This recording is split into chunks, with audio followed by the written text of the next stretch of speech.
Hi guys. So, I got my new Huawei Mate 20 Pro and I did an unboxing video, but I didn't realize they have like a big sticker, well, a very small sticker with the IMEI on the back side, which I failed to remove. So, I think I'm doing a hands-on instead of an unboxing. I already cut the IMEI away because we have a promotion action in Germany. We can get Echo Show with your Huawei Mate 20 Pro. So, one thing from the unboxing which is very important, this is actually your key for opening the SIM card tray. But let's talk a bit about the specifications. So, Huawei is featuring the triple camera with Leica support. So we have a wide angle zoom and a normal lens. So the zoom lens is 3 times zoom, which is quite nice. I think usually most phones only have 2 times. I think the triple lens, I'm not quite sure if it's the first time, but certainly one of the first phones featuring this. I went out just a moment ago and tried a bit on the night mode, but my mind is not really blown, so it's also not really nice, so maybe I have to try later again. But yeah, the cameras seem to be really nice, but yeah, not mind blowing for me at the moment. But was the main reason to buy the things.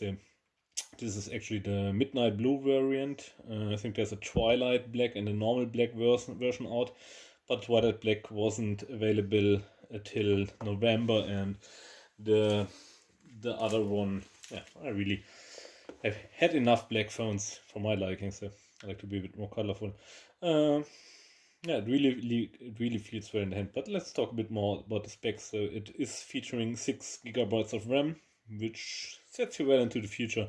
So should not get any problems there. The newest Kirin processor, which is Huawei doing it safe, I guess. And 128 gigabytes of memory. 128 gigabytes is really nice because 64 is frankly a bit not enough. So it's quite on the stretch. So 128 is okay, and you can extend the memory. So when we use our wonderful tool here, we can pop out the SIM card tray here, and then you can either put in 2 nano SIMs, or if you are lucky and get a new one of the nano memories, which is Huawei's new own proprietary SD format. It has exactly the same size as a nano SIM, so just fitting there. So you either can have 2 SIMs or you can have 1 SIM and extended memory, not both, which maybe could be a bummer for some people, but in my case it makes no difference. But I have now a dual SIM phone, which I actually never had here. Quite in Europe, this is not quite common to have dual SIMs. They usually have to go the extra mile to get them. Yeah, but I will probably put in extension memory card. But as I said, it's a Huawei own format. On the upside, there may be less fake ones around, maybe more, but maybe less. But the price will be certainly a bit higher than the normal SD cards. I'm not quite sure where I stand. We have to see. Maybe the other manufacturers are jumping to the format as well. But I think, yeah, for the space constriction, it's not really a thing. Also, this model features wireless charging, and you also can wireless charge others' device from this device. But I think this is more like, yeah, a showpiece gimmick. So really, because you're draining the battery much more than you're loading the other one, because you're losing energy in transfer. And yeah, maybe there's some emergency situations when your Huawei breaks the screen, but then you can't activate the feature. Now, I can't really think of any situation where this would really be a huge thing. Maybe, yeah, if your friend has an iPhone and he really needs a bit of battery power. Yeah, I really can't think of any situation where this could become useful. So, yeah, quite edgy.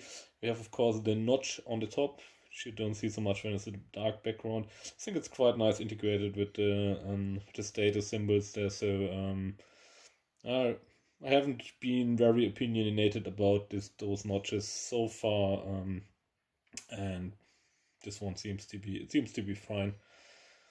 Yeah, I haven't seen so much other notches yet. I wasn't really interested in them and really not really against them. Of course, we have the bumper on the backside, the hunk here, But actually it's not really so much.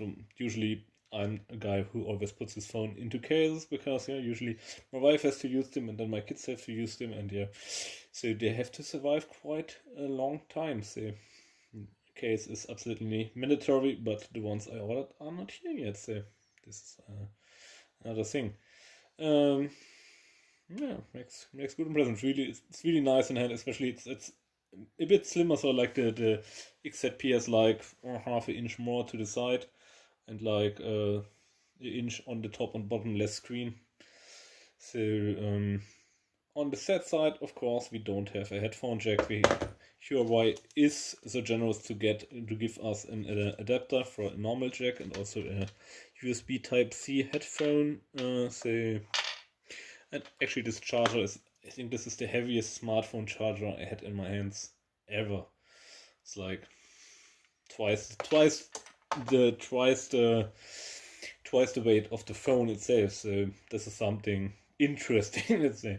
But it's charging the thing quite rapidly. So it got quite hot, which makes me a bit concerned because yeah, who knows.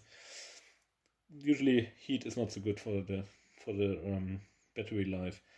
Yeah, also the Face ID you see, should maybe have switched it to English, but yeah, you get.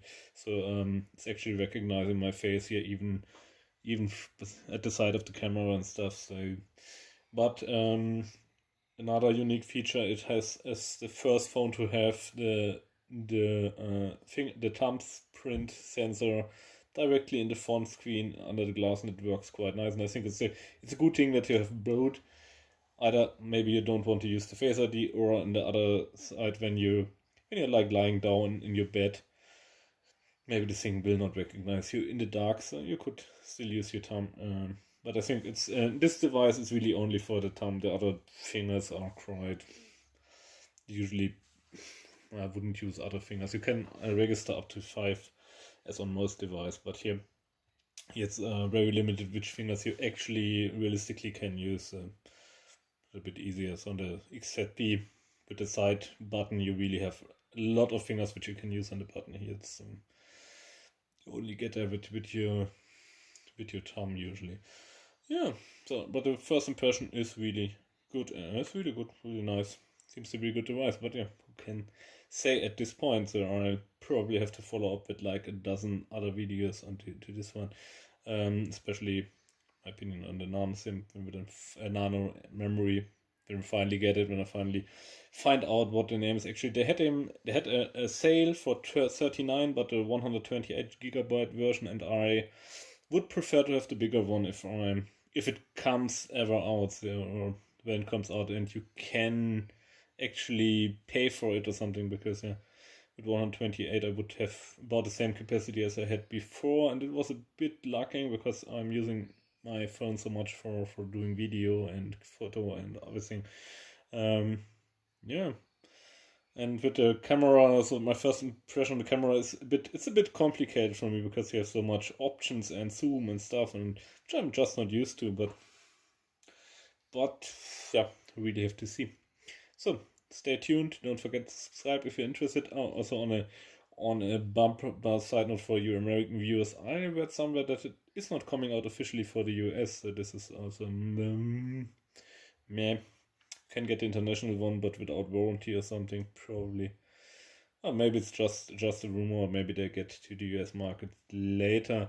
And also I think in Asia there's like a pink version around, but in Europe they won't sell it. So, but that's all so far. I hope the video was informative and fun to watch, or probably not, but yeah. Yeah, you maybe learned something or not, but I hope you stay tuned and watch more other videos on this thing when they come, if they come. So on.